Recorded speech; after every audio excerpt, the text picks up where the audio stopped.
And good evening tonight from Warsaw, Poland. We're not far from where we're standing tonight. President Biden on the world stage at a pivotal moment in the war in Ukraine.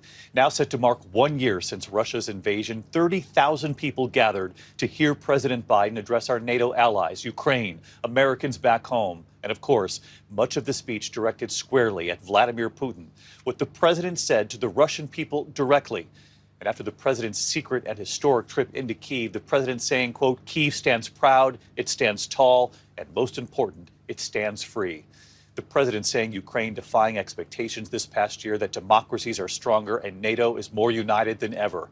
The president repeatedly calling out Vladimir Putin and his, quote, war of choice, saying that if Russia stopped, the war would be over. But that, quote, if Ukraine stopped defending itself, it would be the end of Ukraine. But the president also preparing the U.S. and its allies for a difficult road ahead, saying the defense of freedom is not the work of a day or of a year, promising the U.S. will always have Ukraine's back. And just hours before President Biden's speech, Vladimir Putin delivering his own address, defiant, blaming the West, and Putin suspending the START treaty, the nuclear arms treaty with the U.S. The president ending his speech joined by children, calling this moment an inflection point, a choice between hope and fear, between democracy that lifts up the human spirit and the brutal hand of the dictator who crushes it. It was a defining moment. Tens of thousands watching here in Warsaw. And ABC senior White House correspondent Mary Bruce leading us off tonight here in Warsaw. President Biden tonight with a rallying cry for America's allies. 1 year ago, the world was bracing for the fall of Kyiv. Well, I just come from a visit to Kyiv, and I can report Kyiv stands strong. Kyiv stands proud. It stands tall. And most important, it stands free. The president hailing the NATO alliance that has only grown stronger in the face of Russia's aggression. There should be no doubt.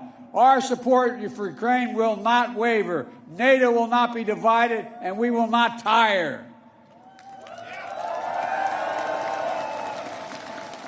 But the president was also blunt, preparing allies and Americans for a long road ahead. We have to be honest and clear-eyed as we look at the year ahead.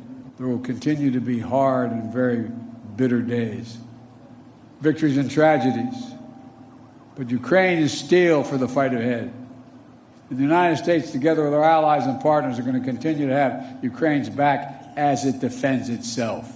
Standing in Vladimir Putin's backyard, Biden called out the Russian leader by name more than 10 times, declaring Putin underestimated the resolve of the free world. He thought autocrats like himself were tough and leaders of democracy were soft.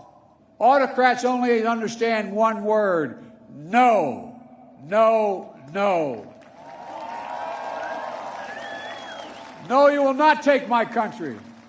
No, you will not take my freedom. No, you will not take my future. Just hours earlier in his annual address to the Russian people, Putin accused America and its allies of conspiring against his country. Insisting Western elites make no secret of their goal of inflicting a strategic defeat to Russia, saying they intend to transform a local conflict into a phase of global confrontation. He did not mention Biden by name, but he did take a clear shot at America, announcing Russia is suspending participation in the new START arms treaty with the U.S., designed to limit production of long-range nuclear missiles. Soon after, Biden speaking directly to the Russian people. The United States and the nations of Europe do not seek to control or destroy Russia. The West was not plotting to attack Russia, as Putin said today. The president making it clear one person could end this war right now. This war is never a necessity. It's a tragedy. President Putin chose this war. Every day the war continues is his choice. He could end the war with a word. And so let's bring in Mary Bruce here in Warsaw tonight. And Mary, I know the Biden administration is now responding to Putin's words today that Russia is suspending its participation in that major nuclear weapons treaty.